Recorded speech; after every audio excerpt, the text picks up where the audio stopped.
பாண்டவர்கள் மற்றும் கௌரவர்களின் தந்தை வழிபாட்டனார்தான் சந்தனு மன்னன். அவரது முற்பிறவியில் மகாபிஷேக் என்ற பெயரில் வாழ்ந்து வந்தார். முழுமையான வாழ்க்கையை முறையாக வாழ்ந்த மகாபிஷேக் இறுதியில் புஷ்பக விமானத்தில் வான்வெளியில் தேவலோகம் செல்கிறார். அங்கு அவருக்கு சிறப்பான வரவேற்பு அளிக்கப்படுகிறது. இந்திரலோகத்தின் சுகபோகங்களில் திளைத்துக் கொண்டிருந்தார் மகாபிஷேக். ஒரு நாள் இந்திரனின் அரசவையில் அவர் அமர்ந்திருக்கும் போது அழகே உருவான கங்கையும் அங்கே வருகிறார். கங்கையின் மேலாடை விழிப்புணர்வு இல்லாத ஒரு க்ஷணத்தில் தவறுகிறது. அப்போதைய நடைமுறை வழக்கப்படி அனைவரும் தங்கள் பார்வையை வேறு பக்கமாக திருப்பிக் கொள்கிறார்கள். தேவலோகத்திற்கு புதிதாக வந்த மகாபிஷேக் மட்டும் தொடர்ந்து தன் பார்வையை கங்கையின் மீதே பதித்திருக்கிறார். இந்த முறையற்ற செயலை கவனிக்கும் இந்திரன், நீ தேவலோகத்தில் இருக்க தகுதியில்லை, மீண்டும் பூமிக்கு சென்று மனிதனாக பிறந்து வாழ்ந்து வா என்று சாபமிடுகிறார். மகாபிஷேக்கின் கவனம் தன் மீது இருப்பதை கங்கையும் ரசிப்பதை கவனித்த இந்திரன், இது முற்றிலும் சரியில்லாத செயல். உன் மீது கவனம் விழுவதை நீயும் ரசிப்பதாக தெரிகிறது. எனவே நீயும் திரும்பி சென்று மனிதனாக வாழ்ந்து மனிதனாக இருப்பதால் ஏற்படும் எல்லா வலிகளையும் சுகங்களையும் அனுபவித்து இந்த கர்வம் அழிந்த பின் மீண்டும் இங்கே திரும்பி வரலாம் என்று சபிக்கிறார். அவ்வாறு சாபம் பெற்ற மகாபிஷேக் தனது அடுத்த பிறவியில் சந்தனு மன்னனாக பிறந்து வாழ்ந்து வருகிறான். முற்பிறவி நினைவுகள் எதுவும் இல்லாமல் இருக்கிறான் மன்னன். ஆனால் கங்கை தன் நினைவுகளை தக்க வைத்துக் கொண்டதுடன் சந்தனுவையும் தன் பக்கமாக ஈர்க்க முயற்சி செய்து கொண்டிருந்தாள்.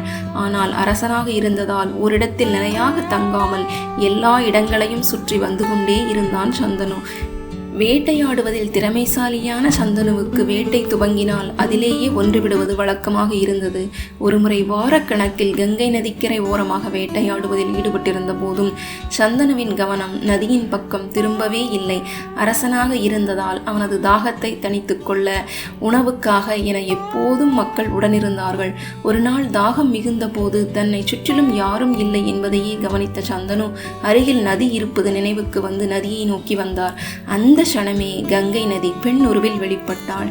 சந்தனு தன் முதல் பார்வையிலேயே கங்கை மீது முழுமையாக காதலில் விழுந்தான். தன்னை மனம் புரிந்து கொள்ள கெஞ்சிய சந்தனுவிடம், நான் என்ன செய்தாலும் என்னை எப்போதும் எந்த கேள்வியும் கேட்கக்கூடாது என்ற ஒரு நிபந்தனையுடன் சம்மதித்தாள் கங்கை. சந்தனு மன்னன் கங்கையின் திருமணம் சிறப்பாக நடந்து முடிந்தது. கங்கையின் மீது கண்மூடித்தனமான காதலில் இருந்த சந்தனு கங்கை சொன்னதற்கெல்லாம் தலையாட்டினான். எனவே கங்கை சந்தனுவின் அழகான அற்புதமான மனைவியாக வாழத் துவங்கி தாய்மையும் அடைந்தாள். கருவுற்றிருந்த கங்கை ஒரு ஆண் குழந்தைக்கு தாயானாள். அதை கண்ட சந்தனு மன்னன் மிகுந்த மகிழ்ச்சி அடைந்தான். அந்த மகிழ்ச்சி சிறிது நேரம் கூட நீடிக்கவில்லை. ஏனெனில் பிறந்த குழந்தையை அப்படியே எடுத்துச் சென்று கங்கை நதியில் மூழ்கடித்தாள் தாய். சந்தனுவுக்கு தன் கண்களையே நம்ப முடியவில்லை. இதயம் வலியில் துடித்த போதும் ஏன் இப்படி செய்கிறாய் என்று கேள்வி கேட்டாள் கங்கை. தன்னை பிரிந்து விடுவாள் என்பது நினைவுக்கு வரவே பொறுத்து கொண்டான். இது இப்படியே தொடர அடுத்து பிறந்த 7 குழந்தைகளையும் நதியில் மூழ்கடித்தாள் கங்கை. 8ஆவதாக குழந்தை பிறந்ததும் வழக்கம் போல எடுத்துச் சென்ற கங்கையை நதிக்கரை வரை தவிப்புடன் பின்தொடர்ந்து சென்றான் சந்தனு. குழந்தையை மூழ்கடிக்கும் முன் கங்கையிடமிருந்து குழந்தையை பிடுங்கிக் கொண்டான். போதும், ஏன் இப்படி மனிதத்தன்மையற்றவளாக நடந்து கொள்கிறாய் என்று கங்கையை கேட்டான். உடனே கங்கை மன்னனை பார்த்து, நீ உன் வாக்கை மீறிவிட்டாய். நான் உன்னை பிரிந்து செல்ல வேண்டிய நேரம் வந்துவிட்டது மன்னனே. ஆனால் உனக்கு விளக்கம் தர கடமைப்பட்டுள்ளேன் என்று தான் வந்த நோக்கத்தையும் குழந்தைகளை நீரில் மூழ்கடித்து கொன்றதற்கான காரணத்தையும் கூறத் துவங்கினாள் கங்கை.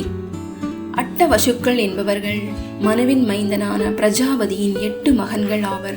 அவர்களின் பெயர் தரா, துருவா, சோமா, அகா, அனிலா, அனலா, பிரதியுஷா மற்றும் பிரபாஷா ஆகும். நீண்ட காலத்திற்கு முன் வசிஷ்ட முனிவர் ஆசிரமம் அமைத்து வாழ்ந்து வந்தார். அவரிடம் நந்தினி என்ற தெய்வாம்சம் நிறைந்த பசு ஒன்றும் இருந்தது. ஒரு நாள் 8 வசுக்கள் அந்த பகுதியில் தங்கள் ஓய்வு பொழுதை கழிக்க வந்தார்கள். இந்த வசுக்கள் அப்படியே உலவியவாறு வசிஷ்டரின் ஆசிரமத்திற்கு வந்து சேர்ந்தார்கள். அங்கிருந்த நந்தினியை பார்த்ததும், எனக்கு இந்த பசு வேண்டும் என்றால் வசுக்களில் ஒருவரான பிரபாசாவின் மனைவி. சிறிதும் யோசிக்காமல், பசுவை பிடிக்கலாம் வாருங்கள் என்று உடனிருந்தவர்களை அழைத்தான் பிரபாசா. இந்த பசு நம்முடையதில்லையே, ஒரு முனிவருக்கு சொந்தமானதல்லவா, நாம் எப்படி எடுப்பது என்று ஓரிருவர் கேள்வி எழுப்பினார்கள். கோழைகளுக்கு எப்போதுமே ஏதாவது காரணம் இருக்கும். உங்களால் பசுவை கொண்டு வர முடியாததால் தர்ம நியாயம் பேசுகிறீர்கள் என்று பிரபாசாவின் மனைவி கோபப்பட்டாள். இதை கேட்டதும் ஒரு ஆண்மகனாக இதை செய்தே தீர வேண்டும் என்று முடிவு செய்த பிரபாசா தன் குழுவினருடன் சேர்ந்து பசுவை திருடினான். தனக்கு பிரியமான பசு திருடப்பட்டதை உணர்ந்த வசிஷ்டர் அவர்களை பிடித்து, எவ்வளவு தைரியம் உங்களுக்கு, விருந்தினர்களாக வந்து எங்களின் சிறப்பான கவனிப்பில் இருந்துவிட்டு என் பசுவையே திருட துணிச்சல் வந்துவிட்டது.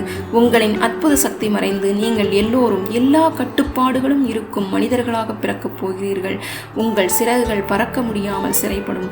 இந்த பூமியில் பொருள் உடலுடன் பிறந்து நடக்க வேண்டும், மற்றவர்களைப் போலவே இறக்க வேண்டும் என்று சாபமிட்டார்.